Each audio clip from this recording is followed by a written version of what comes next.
अब बोल। अस्सलाम वालेकुम, मेरा नाम शेख आफरीन है। मैं डॉक्टर होमी बाबा स्कूल नंबर 105 से हूँ। मैं दूसरी जमात में पढ़ती हूँ। मेरा नाम झांसी की रानी लक्ष्मीबाई है।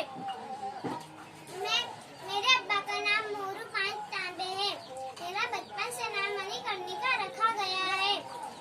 1882 में 7 साल की उम्र में राजा गंगाधर के साथ शादी हुई।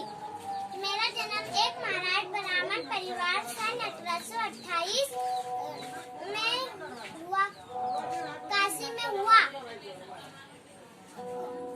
मैं तलवारबाजी, घोड़सवारी वगैरह में माहिर हूँ, पर मैं मेरी झांसी नहीं दूंगी। शुक्रिया। और ये जो अभी मैंने